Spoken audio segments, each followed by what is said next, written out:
Network. Let's take a look at how the livestock are trading here at the final day of the trading week, midday session here. On the phone with me, it's Kyle Bumsted, livestock market analyst, as we take a look at what's going on here. Well, what's going on in these cattle futures? Are they kind of on a run, or are they just back to filling some gaps? What's going on here today? Well, Chad, that's a very good question. You bring up a major technical point there. We did get down within a tick of filling this gap on the August live cattle contract. 212.47 would have filled that.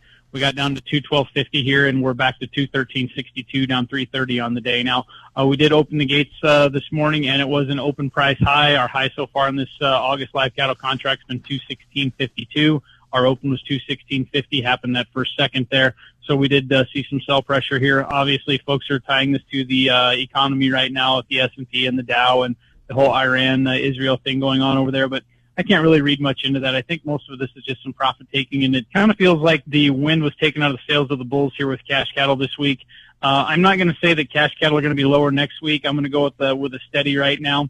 But that 380 mark, a lot of folks are disappointed at that 380 on a dress basis, and 241 to 242 here on a live basis here in the north is what was traded, and 235 in the south is what was traded here for the most of the week. So a lot of folks are a little bit disappointed in that. However, I have to stop and remember that next week is a holiday shortened week. Friday, we have a cattle on feed report next week. So there's going to be some positioning for that, and do need to keep an eye on the rest of the day here. I would like to see this August contract close back above 214.5, which it could do, and these August feeder cattle, I like to see them close back above that 308.30 here, which was kind of yesterday's lows. So we do have some technical resistance above us. Now we've got some technical support down below us, and we kind of got a tug of war here as we finish up the week, Chad. All right, thank you so much. Livestock market analyst Kyle Bumsted. Call him at 308-708-7340. This is the Rural Radio Network.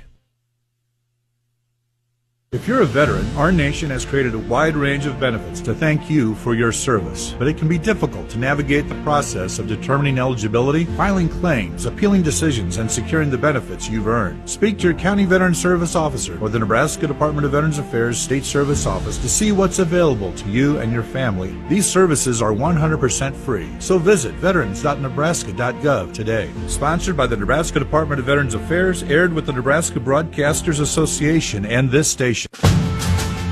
In a world of constant change, one thing remains unwavering: our commitment to rural America. Chad Moyer here on the Rural Radio Network.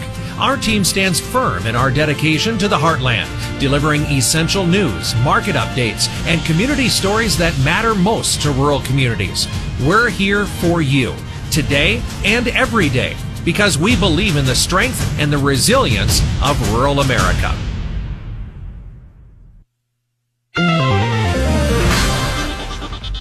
This is a market update. I'm Bruce Gorder on the Rural Radio Network. Weather remains very favorable into June 25th with a mostly warm and wet forecast for the Corn Belt.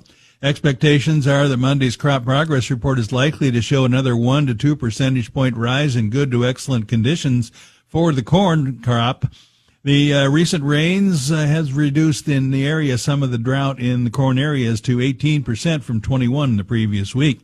Although U.S. soy sales are up 11% year over year, the future direction for the new crop sales is dependent on a new trade deal with China. The jury is still out on that prospect. In the meantime, U.S. soybeans are cheaper than FOB Brazil soy, and that should mean a decent chance for soy sales to non-China destinations.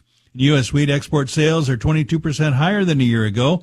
But with cheap Russian prices and the prospect for the combined EU Black Sea wheat production to rise by 16 million metric tons, we see more demand for U.S. wheat. July corn 3 3/4 higher at 442 1/4. December up 1 1/2 at 442. July soybeans 24 1/4 higher at 1066 1/2. November up 22 3/4 at 1050. July Chicago wheat 15 1/4 higher at 541 3/4. July Kansas City up 15 at 537 3/4. July Minneapolis up 10 3/4 at 631 1/2. August live cattle 325 lower at 213.72. October down 325 at 211.10. August feeder cattle down 310 at 308.15. September down 307 at 307.47. July lean hogs up 45 cents at 109.35. August up 5 cents at 110.22. This is the Rural Radio Network.